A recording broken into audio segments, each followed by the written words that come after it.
관심이 많으시고 이 선거 쪽에 좀. 네, 저는 오늘 자료를 좀 준비해가지고 왔습니다. 네, 고맙습니다. 이거를 이렇게 한 세트씩.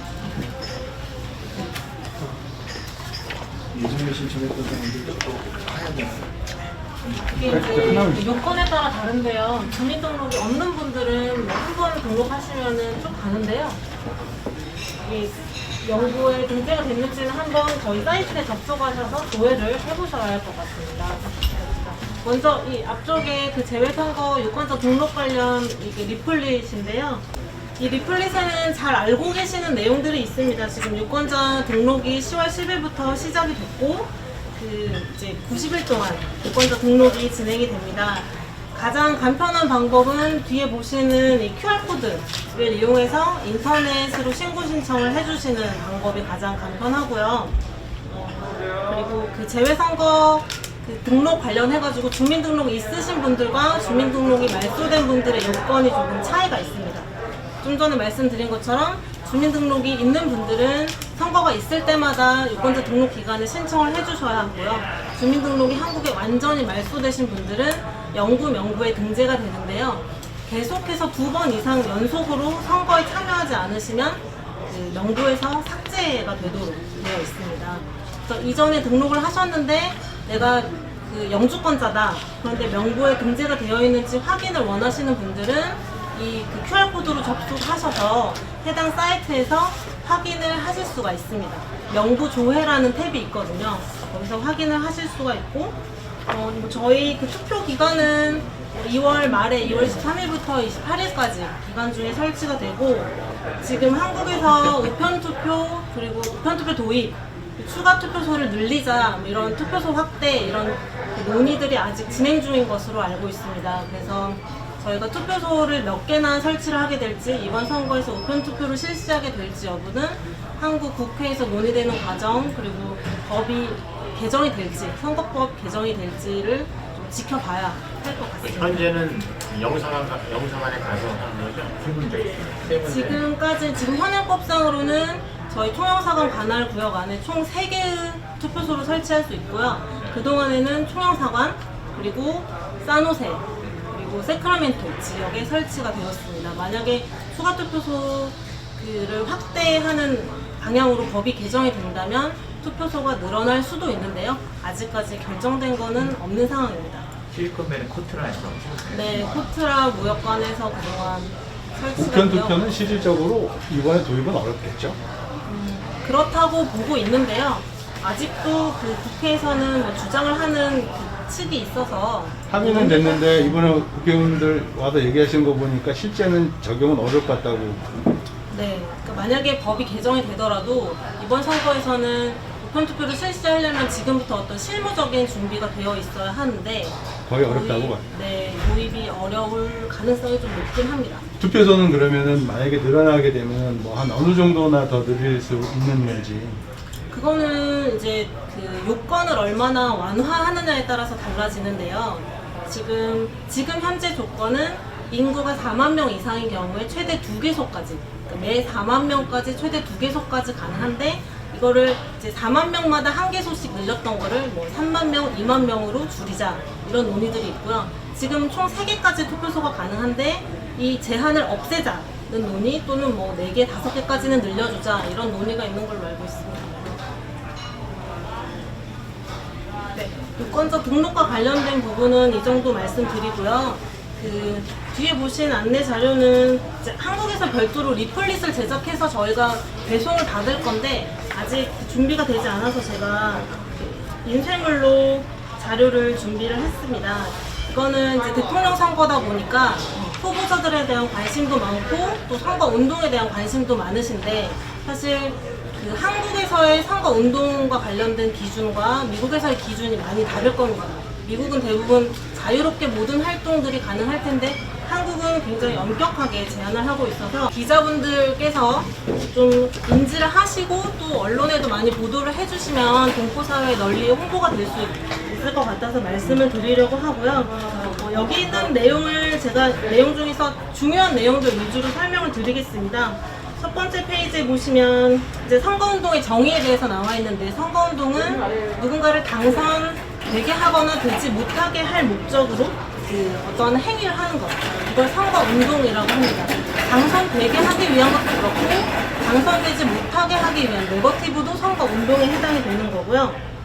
그리고 지금 미국에서 가장 중요한 부분은 그럼 누가 선거운동을 할 수 있느냐의 문제인데, 선거법에 대한민국 국적이 아닌 사람들은 선거운동을 하지 못하게 규정이 되어 있습니다. 그래서 시민권을 갖고 계신 분들은 특정 후보자를 뭐 지지하고 뭐 좋아하고 이럴 수는 있는데요. 그분들을 위한 어떤 대외적인 선거운동 활동을 하시는 거는 좀 어렵습니다. 그 부분을 좀 언론에 많이 노출시켜 주시면 좋을 것 같고요. 그리고 한국과 또 다른 점 중에 하나가, 단체는 단체 명의로, 그 단체의 대표자 명의로 후보자를 위한 선거운동을 할 수가 없습니다. 이거는 그러니까 한국에서는 선거운동을 할 수 있는 단체가 있고 하지 못하는 단체가 있는데, 외국에서는 모든 단체의 선거운동을 금지하고 있습니다. 근데 이제 그 단순히 지지자들이 모여서 본인들이 어떤 뭐 팬클럽 활동을 하거나 이런 것까지 선거법에서 막고 있지는 않습니다. 그렇지만 그 단체가 구성된 단체가 어떤 선거운동을 목적으로 활동을 하거나 이런 부분들은 위반이 될 수 있기 때문에 좀 유의하셔야 되고요. 그러니까 이제 한국에서 캠프가 있잖아요. 네. 여기도 제가 알기로는 이미 이제 그 현대본이나 이제 뭐 그런 캠프들이 차려지는 걸로 알고 있는데, 그런 단체들이 선거운동하는 게 안 된다는 말씀인가요? 캠프 조직은 그 둘 수 있는 요건이 한국에 정해져 있습니다. 근데 지지자분들이 모여서 자발적인 모임을 만드는 건 가능하신데, 그 캠프 조직이 국외로 진출할 수는 없습니다. 왜요? 네, 국외. 아니, 그러니까 여기서 미국에서. 네. 여기서 북가주에서 북가주 뭐 그 윤석열, 홍준표, 이재명 이렇게 지지 그 단체들이 생기잖아요. 네네. 지지 모임이 생기는 걸로 알고 있는데, 그러면 그 단체들이 선거운동을 못 한다는 얘기예요. 그분들이 대외적인 선거운동은 하실 수가 없고요. 지금 이제 뒷페이지에 보시면 그 선거운동을 해외에서 할 수 있는 방법들이 나와 있습니다. 근데 지금 그 개개인이 선거운동을 할 수 있는 개인이 시민권자는 안 되십니다. 선거운동을 할 수 있는 개인이 문자 메시지를 보내거나 이메일을 보내거나 아니면 그 인터넷 홈페이지를 이용해서, 유튜브도 가능하거든요. 유튜브나 웹상에서 선거운동을 하시는 거는 가능합니다. 근데 시민권자 같은 사람은 선거운동 못해. 그 사람은 선거운동 한다는 처벌할 수가 없잖아요. 저희가 지금 선거법상 제재하고 있는 조치는, 외국인의 경우에는 그 입국 금지 조치를 할 수 있고요. 우리 국적을 가진, 한국 여권을 가지신 분들은 여권 갱신이나 뭐 이런 것들에 대한 제한, 여권 반납 명령, 뭐 이런 조치들이 가능합니다. 사실상 외국에서 한국에서처럼 저희가 그러니까 시민권자, 한국 기준으로 하면 외국인인 거거든요. 우리 동포이긴 하지만 그분들에 대해서 한국에서처럼 어떤 조치를 하고 그러기엔 조금 어려움이 있는 게 사실이고, 그렇기 때문에 이분들이 위반하지 않도록 사전에 예방하고 이러한 내용을 잘 아실 수 있도록 홍보해 드리는 게 중요합니다. 그 사람이 신분 관계를 어떻게 확인하나요? 신분 관계를 저희가 그냥 이렇게 눈으로 육안으로 봐서는 힘들죠. 근데 만약에 위반 행위가 그럴 수 있죠. 선거는 항상 상대 측이 있기 때문에 뭐 신고나 제보가 들어올 수도 있고, 또 주변 분들은 저분 시민권이 있는지 없는지 알고 계신 경우들이 많이 있잖아요. 그렇게 인지를 하게 될 수 있고요. 여기 시민권자가 지지 모임을 만든다거나 거기에 대표로 나온다거나 그거는 전혀 안 된다는 거, 허용이 안 된다는 건가요? 헌법상으로? 그 단체가 어떤 활동을 하느냐에 따라 달라지는데요. 말씀드린 것처럼 그 단체의 명의로 대외적인 선거운동, 그러니까 선거운동을 위한 집회를 개최해가지고 그분을 지지하는 모임, 그러니까 활동을 하시거나 아니면 그 단체의 회원이 아닌 사람들을 초청해서 이분을 지지해 주십시오, 이분을 위한 선거운동을 해 주십시오, 이런 내용들은 안 됩니다. 그게 단체인지 아닌지 어떻게 알 수가 있어요? 그분은 어떻게 해요? 만약에 위법 행위 정황이 발견이 되면 그걸 저희가 확인을 해야겠죠. 분명히 어떤 조직이 있을 거, 그러니까 이게 단순한 사적인 모임인지 실제로 뭐 조직된 단체인지, 원래 어떤 단체나 어떤 모임이 형성되어 있었는데 그분들이 모여서 그냥 선거 이야기를 하신 건지, 그런 부분들은 저희가 확인을 해야겠죠. 제가 알기로는 제가 알기로는 네. 제가 입수한 정보로는 이제 야당을 지지하시는 이제 몇몇 분들이 시민권자로 알고 있는데, 그런 분들을 직접적으로 모니터링을 하시는 건가요? 아니면 그런 단체들을 다 확인하시는 건가요? 아니면은 어떤 신고가 들어왔을 때 액션을 취하시게 돼요?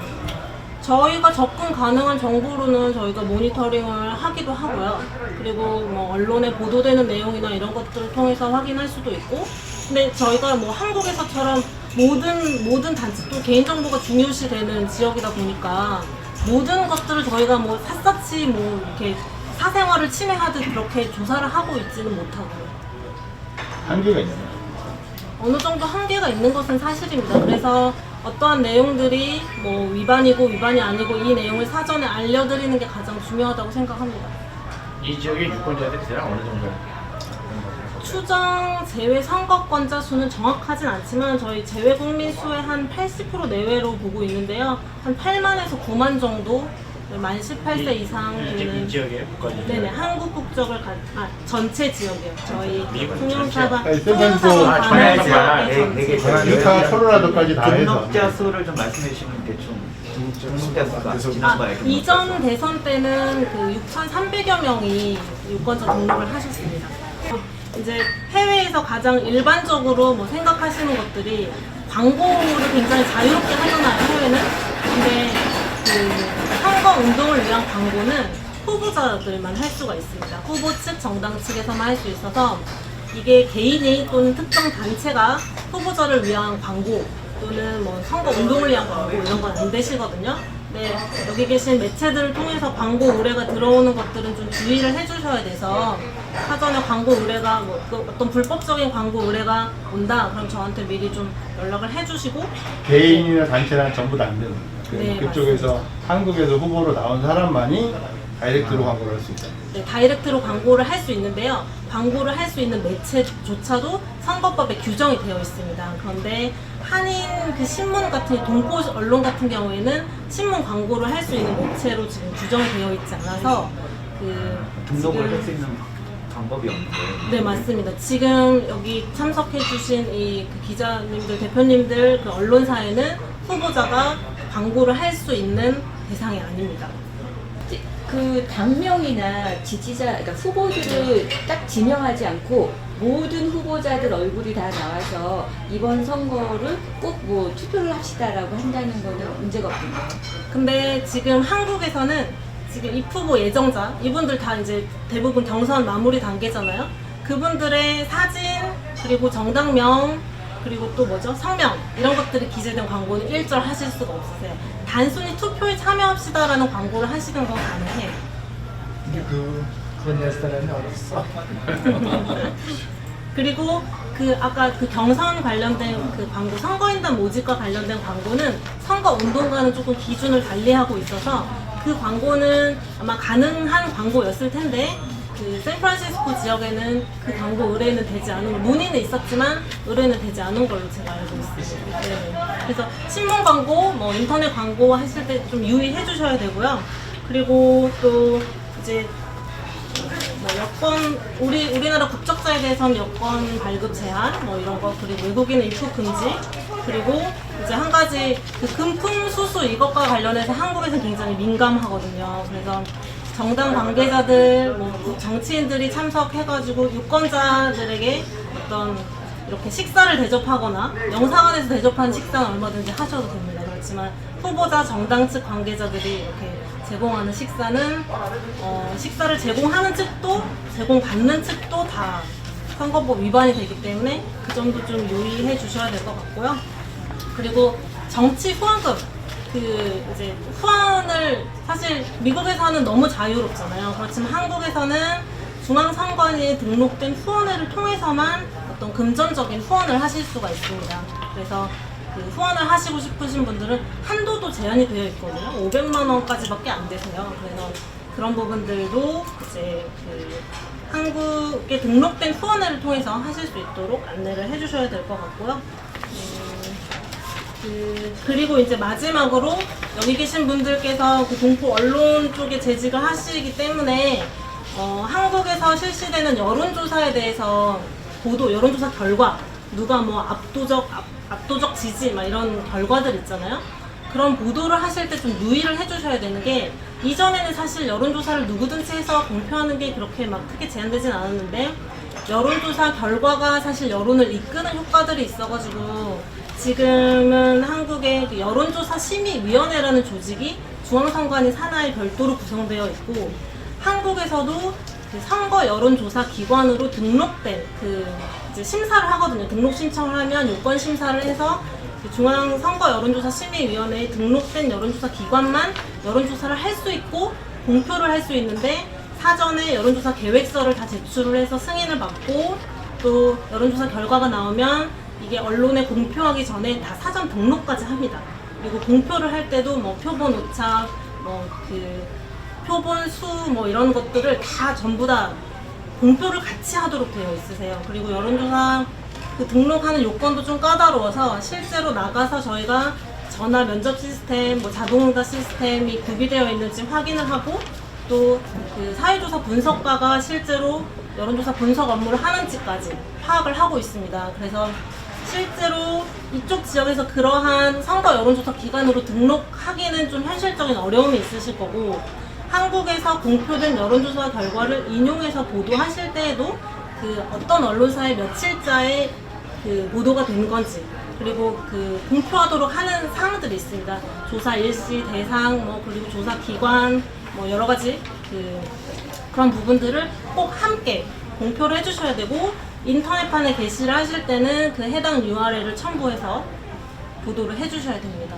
이런 부분들 유의하지 않으시면 지금 다른 지역, 다른 국가, 다른 대륙 쪽에서는 위반 사례들이 좀 발생하고 있어가지고 중앙선관위에서 직접 조치가 이루어지기도 하고 그렇고 있거든요. 불법 신문 광고, 또 그 여론조사 공표와 관련된 그런 기사 보도들 그렇기 때문에 좀 유의해 주시는 게 좋을 것 같습니다. 문의사항 있으시면 언제든지 저한테 연락을 주시고요. 또 궁금하신 사항은 식사하시면서 저한테 문의해 주시면 좋을 것 같습니다. 팀장, 네, 공식적인 건 이제 됐고요. 혹시 공식적으로 질문하실 분 있으면은 몇 개 질문을 받고 이제 끄고 자연스럽게 대화하시는 걸로 하겠습니다.